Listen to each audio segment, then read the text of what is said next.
అర్థం కావట్లేదు. వైఎస్ఆర్సీపీ కార్యకర్తలు అంటే వైఎస్ఆర్సీపీ అదేమన్నా ఎక్కడో బయట సంబంధం లేనిదా, లేక అన్ని సెక్షన్స్ దాంట్లో ఉండవా?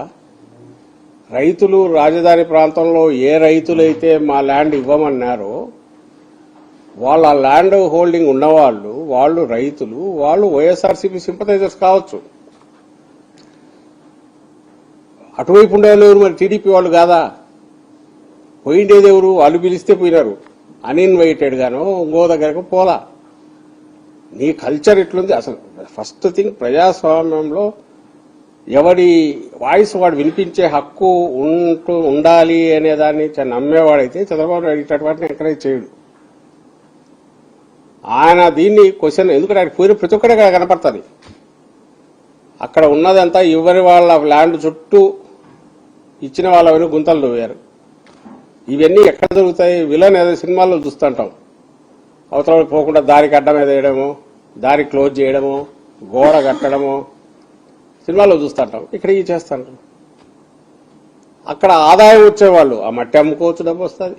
ఇప్పుడు కన్స్ట్రక్షన్ నడుస్తుంది, అక్కడ జరిగే అసాంఘిక కార్యకలాపాలన్నీ కానీ, అక్కడ ఉండే అక్రమంగా జరిగే మద్యం వ్యాపారాలు కానీ, అవి ఎవరికి వాళ్ళు వాళ్ళే కొట్టుకుంటారు. కొండలన్నీ పిండి చేసేస్తారు, వాటిని పక్కన అమ్ముకుంటారు. ఇలాంటి వాళ్ళంతా కలిసిన ఒక ముఠా ఏదైతే ఉందో వాళ్ళు మొన్న అడ్డం వచ్చారు. వాళ్ళలో ఎంతమంది రైతులు ఉన్నారో చూడమనండి. అలాగే ఇక్కడ నుంచి ఇక్కడ ఇన్వైట్ చేసిన మా వైఎస్ఆర్సీపీ నాయకులను ఇన్వైట్ చేసి అయ్యాడు పరిస్థితులను పిలిచిన వాళ్ళు రైతులు కానీ ఎవరో చూపమనండి. దానికి వచ్చి అడ్డం కొట్టి బెదరగొట్టి, అసలు అమరావతి అనగానే అది ఒకటి ఏదో దాని గురించి ప్రస్తావించడమే పాపం అన్నట్టు ఒక ఇది క్రియేట్ చేసే ప్రయత్నాలు ఏది చేస్తున్నారో వాటిని ఎదుర్కోవడంలో లీగల్గా ఉంటుంది. ప్రజల్లో చైతన్యం తీసుకొచ్చే ఎఫర్ట్ పెడతాం. అలాగే కలిసి వచ్చే గ్రూపులను వాళ్ళను కలుపుకొని పోయి పోరాటం చేస్తాం ఎన్ని పద్ధతుల్లో వీలైతే అన్ని పద్ధతుల్లో.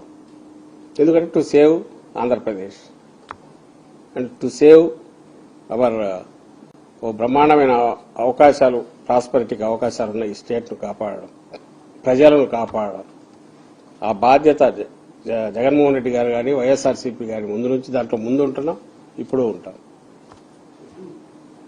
రాష్ట్రంలో శాంతి భద్రతలు లేవని మీరు ఆరోపిస్తూ ఉన్నారు. సాయి కృష్ణ ఎపిసోడ్ కానీ, క్రాంతి కుమార్ ఎపిసోడ్ కానీ వీటన్నింటినీ మీరు రాజకీయంగా ఉపయోగించుకునే ప్రయత్నం చేస్తున్నారని మీ పైన విమర్శలు చంద్రబాబు చేస్తా ఉన్నారు. పోలీసులు చాలా బాగా చేస్తున్నారని కూడా కంప్లైంట్ ఇస్తా ఉన్నారు. వీటి గురించి ఏమంటారు? రాజకీయం అంటే ప్రజలకు సంబంధం లేని ఏదైనా మేము చేస్తా అంటే అది తప్పు. అది చేసేది వాళ్ళు. అధికారంలో రావడానికి ఇది ఇప్పుడు నేను చూపించినట్టు రాత్రికి రాత్రి నాలుక మడత పడుతుంది, ఇటు తిరుగుతుంది, అటు తిరుగుతుంది, తెల్లారేసరికి ఒకటి ఉంటుంది, రాత్రికి ఒకటి అవుతుంది, మళ్ళీ రేపు పొద్దున కూడా ఇంకోటి కావచ్చు, తెలియదు, అవుతుంది అంటున్నారు.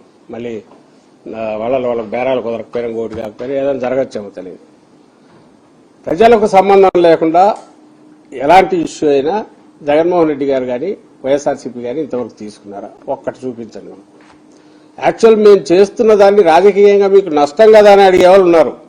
ఉదాహరణకు ఇప్పుడు ఈ మావిగాన్ కానీ అమరావతి కానీ మీకెందుకు అబ్బా, ప్రజల్లో అసంతృప్తి ఉంది కదా, వదిలేస్తే అసంతృప్తి పెరుగుతుంది కదా, మీరు దాన్ని క్యాష్ చేసుకుంటే సరిపోతుంది కదా, రాజకీయం లాగా చేయొచ్చు కదా, రాజకీయం ఎందుకు అనవసరంగా అయితే మిమ్మల్ని మీరు ఇరికించుకుంటున్నారు అనేవాళ్ళు ఉన్నారు. కాబట్టి మీరు అడిగే దీంతో లేదా వాళ్ళు ఆరోపిస్తున్నట్టు రాజకీయం చేసేవాడే జగన్మోహన్ రెడ్డి గారు అయితే ఇది చేయరు. నిన్న మాట్లాడింది ఎందుకు మాట్లాడదు? మాకే సరే ఉంటే ఉంటుంది, కొట్టుకుంటారులే, రేపు వచ్చిన కమిషన్ వేసి ఒక్కొక్కరిని వేసి తాట తీయచ్చు కదా. ఇప్పుడు నుంచి ఆపాల్సిన ప్రయత్నం ఉంది. కావాల్సిన ఇష్యూలు లేవా? డిఎస్సీ లేదా? రైతులు ఇన్ని ఉన్నాయి. కాబట్టి వాటి మీద మాట్లాడాలి, వాటి మీదే మాట్లాడాలి. నిన్న కూడా ఇది వచ్చి విలేకరు అడిగితే స్పష్టత ఇచ్చాడు ఆయన. ఇది ప్రతిసారి ఈ క్వశ్చన్ వస్తుంటుంది.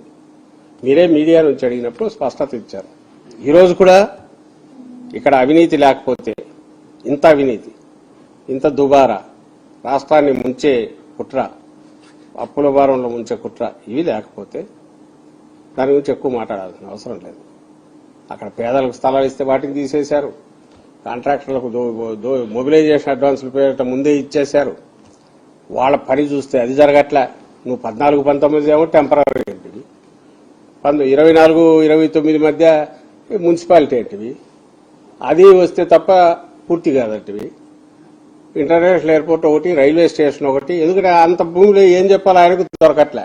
ఏం చేసినా 4-5 దొరుకుతాయి. కాబట్టి ఆల్రెడీ స్పోర్ట్స్ సిటీ అనేది ఇంకో స్పోర్ట్స్ సిటీ కావాలంట. ఓ రైల్వే స్టేషన్ 2,000 ఎకరాల్లో 1,500 ఎకరాల్లో రైల్వే స్టేషన్, ఓ 4-5 ఎకరాల్లో ఎయిర్పోర్టు, బహుశా ఇంకొక 5,000 ఎకరాల్లో స్పేస్ సెంటరు, ఇంకొక 10,000 ఎకరాల్లో ఇంకొకటి. ఇట్లా పెట్టుకుంటా పోతుంటే ఏదైనా చేయొచ్చు.